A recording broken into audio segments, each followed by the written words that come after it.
Welcome back, boys and girls. So last week you had created your radial lines starting from your center and working your way out. And then we copied our lines onto our paper towels. And then we used wax paper underneath to make sure that the glue didn't stick. And you can see, look, when I tried peeling it up, you'll feel that it's stuck to it. I'm not going to pull it off all the way on here because I actually want it to stick some right now so that it's not moving around when I paint, because I'm going to leave my artwork on here while I paint on this wax paper, because if not, again, it'll be all over your workspace and it will stick. So we want to make sure that we leave it on here. This, I don't even need this under here. I'm leaving it under there just as something extra to be underneath my paper. So today we're going to be using a few materials. I have a cup of water, and I do want to make sure that it's clean right now, that I don't have other stuff in it, because first I'm going to be wetting my paper towel with it and I don't want other colors interacting with it. I have some watercolors that I'm going to use. I also have two different kinds of paintbrushes because I'm going to be using one to add just the water, and I have one for the watercolors. If you don't have like another paintbrush, you can also use a sponge. That's what I'm going to try to use today on this painting so that you can see what it's like. All right, so last week I had told you we got our lines done. So we're going to be using wet on wet, which means I'm going to be painting my wet watercolors on top of wet paper towel. So the first thing I need to do is I'm actually going to get my paper towel wet. Normally I take a paintbrush that's, you know, a little bit thicker at the end instead of the small one, because this takes a little bit longer. I'm going to use this thick paintbrush, and I can either do it this way, and I'm just dabbing water on here. I don't want to brush it, because then you'll start noticing that that you're kind of pulling the paper towel, and I'm getting it completely wet, and you can see the difference here. So I'm going to take and I'm going to wet my entire paper towel, and I'm going to show you using the sponge as well, so in case you don't have a paintbrush. So I'm just taking it and I'm going to squeeze out some of that water because I don't want that much water, and I can literally just take it, and this probably would work a little bit faster, but you don't want it like soaking wet, but I do have it pretty wet so that I can dampen my paper towel. And this is so that way if you don't have paintbrushes at home, you can still work with other materials, boys and girls. Kind of like if you go to do your watercolors and you don't have watercolors at home, you can try food dye, you can try markers. If you use the marker first and then put the water on top of it, you'll have a great effect with that too. So I'm going to go ahead, I'm going to squeeze out that water, and I am done actually getting my paper towel wet. I'm going to start with the color. So now I'm going to add the colors that I want to put into my my spider web here, and it's completely saturated, it's wet. So now I'm going to be painting wet on wet. And one of the things I want to make sure that when I'm doing this is that I do not pick up and move my paper towel from this wax paper, because once you do that, what happens is the paint that's in here absorbs into somewhere else. So you might not have wanted that color there, and now you've got the color in your painting. So I need my water. It's part of my medium. So I'm going to ask you now, what is medium? Is medium when I go to the store and I say, well, I want a medium soda? Well, no, not in art. Art, medium is what you are using to actually create your artwork. So in this case, watercolors is my medium. I'm using that to create my artwork. And water is part of the medium because I have to use it in order to use the watercolors. So when I'm doing this one, I really do want this wet, so I'm going to make sure too that I'm using colors that I can use together. Brown's not going to mix well with these colors, so I'm not going to use maybe colors that much of brown, because then it'll tend to make my artwork more brown. So like right here, these are my cool colors, and I know that I can use these together because they're close to each other on the color wheel.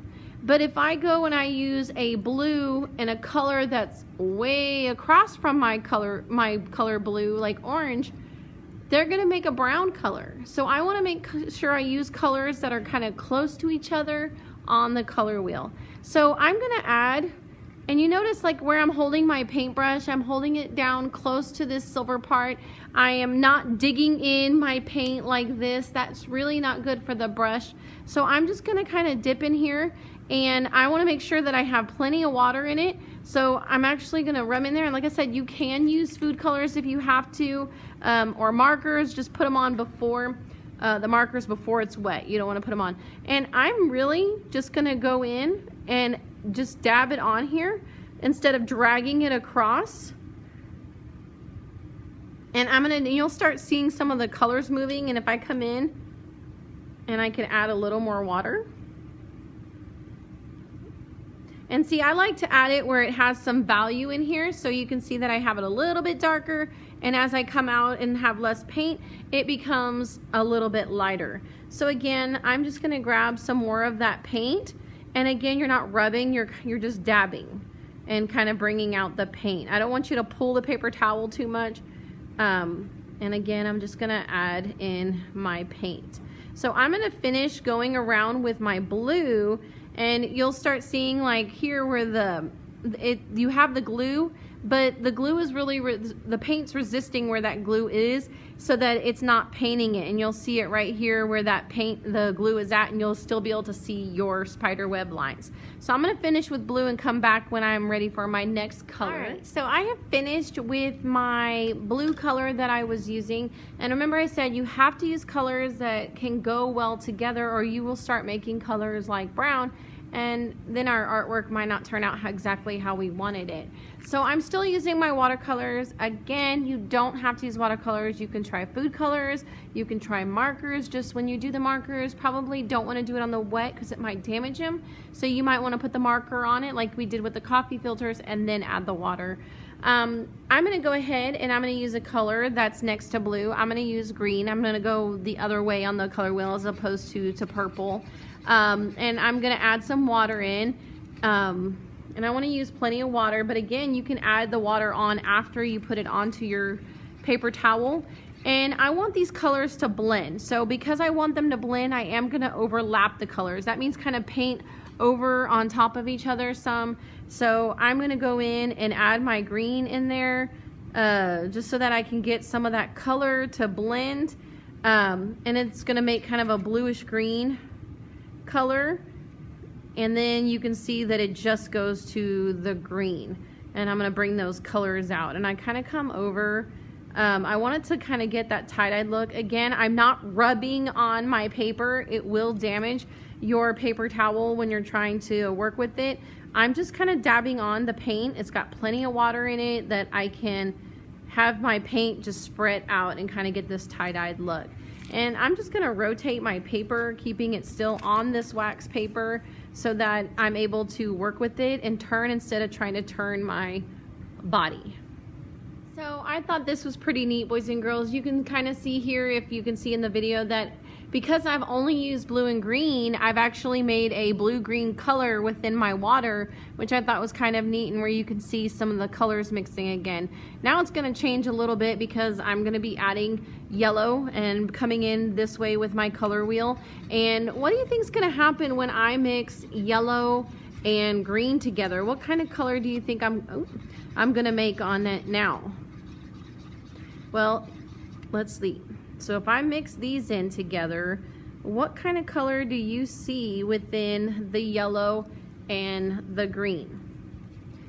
Well, if you said yellow-green, you're correct. It's going around in the color wheel, creating those colors and making our intermediate colors too. So you can see now that I've created this really tie-dyed look where my colors are blending in, and it's really beginning to look like part of my color wheel because that's what I'm using in order to do this. I start with blue, and then I go to green, but I mix those two colors right in here so that it makes blue-green, and then I have just my green, then my yellow-green, and then my yellow. So the next color would be, does anyone know? Well, if you said orange, I am gonna use orange. I'm gonna mix the two together, and I'm gonna create my yellow orange. So I'm gonna add my water here to my watercolors. And again, I'm going to be just kind of rotating my paper, going around in a circle, and I'm gonna add in some of that orange with it. And if you don't like how dark it is, you could go back in and add, like, I wanted a little more yellow in here, so I'm gonna add it in on top of it so that it kind of mixes in, because that was a lot of orange really quick.